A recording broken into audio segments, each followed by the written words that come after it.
Well, welcome one and all to Bike Racing Without Mercy and my final training on the lane they call Swains ahead of the beautiful Exmoor Epic Sportive, 165 kilometres, 4,000 metres of climbing and video to be released imminently, featuring some stunning climbs, a few of them very, and I mean emotionally very, steep ascents. And of course there'll be a little bit of overreaching by yours truly.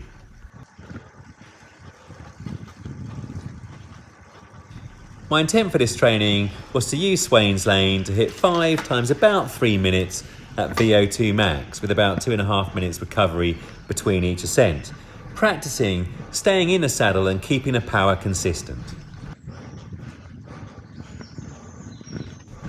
The video footage here is from a couple of Zone 3 ascents immediately after the training in order to give you a different perspective of this beautiful urban climb on a sunny August morning with the road closed to cars, and that in turn enabled me to climb Swains Lane, turn around and descend and then repeat. Perfect.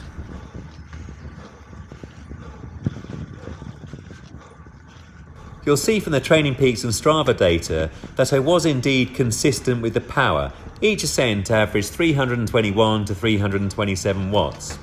Now I'm going to be getting back to a much more polarised approach to my training after both the La Marmotte in early September and a Fred Whitton level of concern rising for that in mid-September.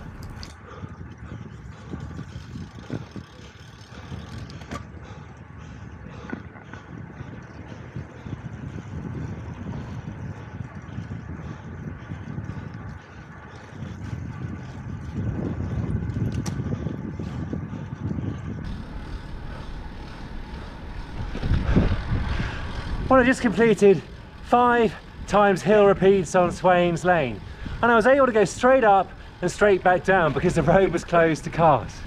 This guy's been doing 5 times also. Nice one, mate. He is going the normal way around. It's harder going straight up and straight down because the recovery is about a minute less, I would guess. Anyway, keeping the power in the VO2 max range, 320 to kind of 350 watts for each. Probably about a minute and a half to 2 minutes recovery between each repeat. I'm absolutely pooped. And here's a little montage of my ride home. Again, the streets are super calm due to folk getting out on their summer holidays. It really was glorious to be out and about in London. And after this came the Exmoor Epic on the Saturday with its 4,000 metres of climbing in the Wild Wild West. Ready for imminent release. It was a complex edit, by the way. And after the Exmoor Epic came a little family break near Watford of all places. Now, there's going to be some strength training featured here, but do stay tuned because strength is super important for the cyclist and there's going to be a bit more cycling afterwards.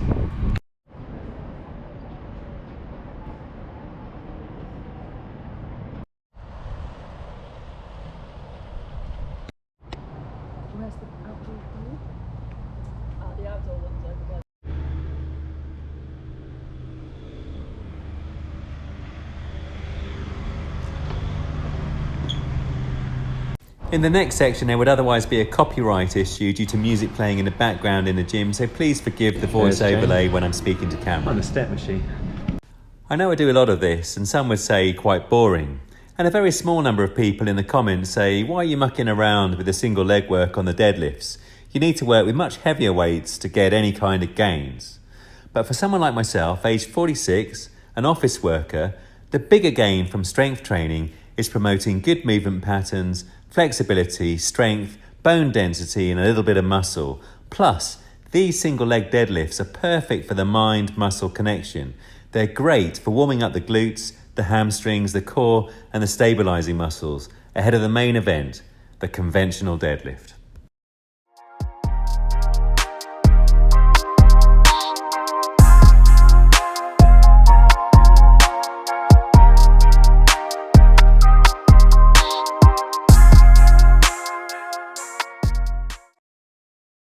Well, for the third rep with 85, there was a little bit of flexion in the back. Nothing to be really worried about, but I like to keep it super clean and avoid any risk of injury. The main effort is, after all, the bike. So I've dropped the weight back down to 80 here, looking for 3 powerful reps.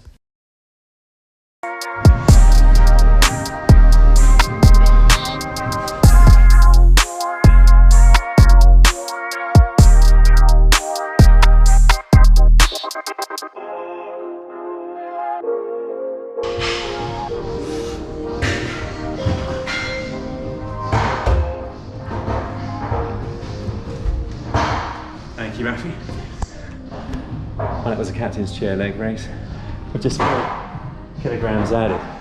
Focuses the mind-muscle connection. Crunching the core to initiate the movement and giving it a good squeeze at the top.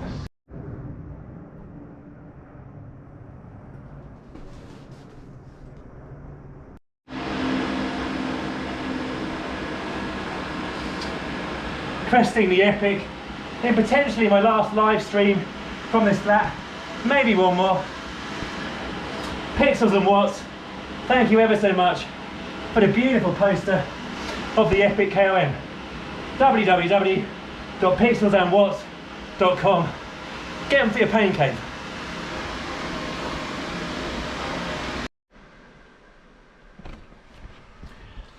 Well, as I touched on during a race, it's most likely the end of an era in terms of the live streaming from this apartment anyway.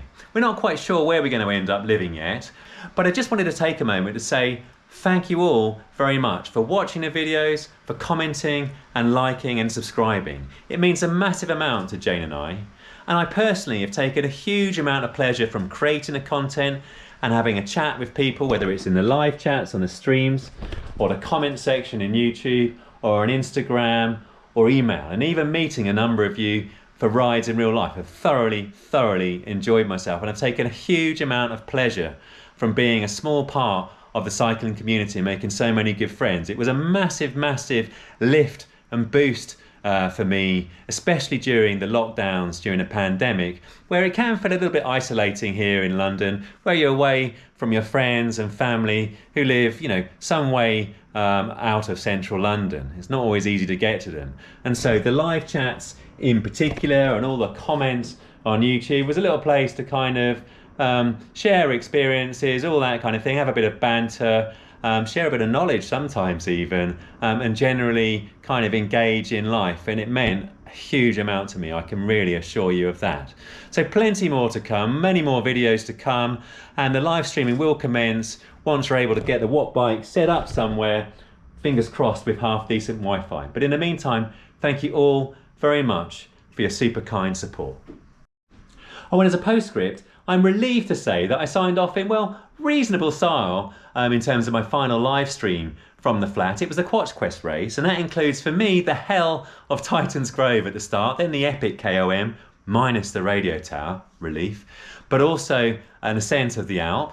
The time was 1 hour 41, you can just see it there, and you can see also a plethora of threshold there. It was a decent overall power for 1 hour 40 minutes, about 268 watts average power, so super pleased with that. I came 5th overall, and that's a decent result. I was 9 minutes behind the winner though, so some way to go there. And once again, thank you very much to Gary Murray for your beautiful poster that you sent me of the epic KOM. Pixels and watts, you can see it there.